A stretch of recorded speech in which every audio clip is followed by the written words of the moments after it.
Di tengah suburnya tanah Pasundan, berdirilah sebuah kerajaan megah bernama Pasir Batang, yang dipimpin oleh seorang raja bijaksana, Prabu Tapa Agung. Sang Prabu memiliki dua putri, Purbararang yang sulung, dan Purbasari yang bungsu. Ketika tiba waktunya untuk turun tahta, Sang Prabu membuat keputusan yang mengejutkan. Ia memilih Purbasari, yang berhati lembut dan berbudi luhur, sebagai penerusnya. Keputusan ini menyulut api kecemburuan di hati Purbararang. Merasa haknya sebagai anak sulung direbut, ia pun menempuh jalan kegelapan. Dengan bantuan sihir jahat, Purbararang mengutuk adiknya dengan penyakit kulit yang mengerikan. Tak hanya itu, ia pun menghasut Sang Prabu agar mengusir Purbasari dari istana. Akhirnya, sang putri yang malang diasingkan ke tengah hutan belantara, jauh dari kemegahan istana. Di dalam keheningan hutan, Purbasari menjalani hari-harinya dengan penuh kesedihan.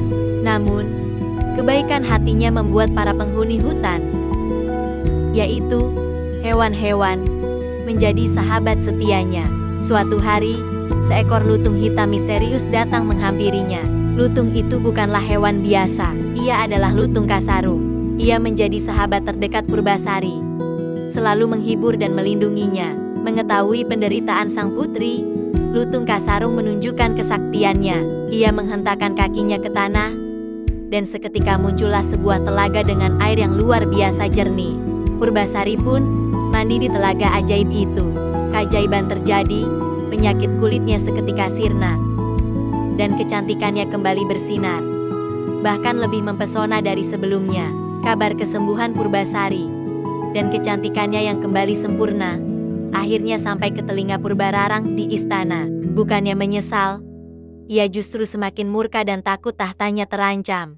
Ia pun segera menyusul Purbasari ke hutan dan menantangnya dalam serangkaian adu tanding untuk menentukan siapa yang paling layak menjadi ratu. Berbagai tantangan diberikan, mulai dari adu panjang rambut hingga adu cepat dalam bertani. Dengan bantuan kesaktian lutung Kasarung, Purbasari selalu berhasil memenangkan setiap tantangan. Puncaknya, Purbararang memberikan tantangan terakhir yang ia yakini tak mungkin dimenangkan oleh Purbasari. Adu tampan tunangan. Dengan bangga, ia memamerkan tunangannya yang gagah. Sementara itu, Purbasari dengan hati pilu menunjuk satu-satunya sahabat yang ia miliki, lutung Kasarung. Seluruh istana yang hadir pun tertawa terbahak-bahak, mengejek pilihan Purbasari. Namun, di tengah cemoohan itu, sebuah keajaiban besar terjadi. Lutung Kasarung tiba-tiba diselimuti cahaya terang, dan seketika berubah wujud menjadi seorang pangeran yang luar biasa tampan dan gagah, Pangeran Guruminda. Semua orang terdiam, terkejut dan takjub melihatnya. Purbararang pun tak bisa berkata-kata. Ia akhirnya mengakui kekalahannya dan bersimpuh memohon ampun kepada adiknya. Purbasari, dengan kebesaran hatinya, memaafkan semua kesalahan sang kakak.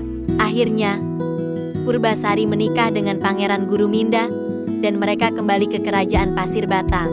Ia pun dinobatkan menjadi ratu, memimpin kerajaannya dengan penuh kebijaksanaan dan cinta kasih, membuktikan bahwa ketulusan hati akan selalu menang atas kejahatan.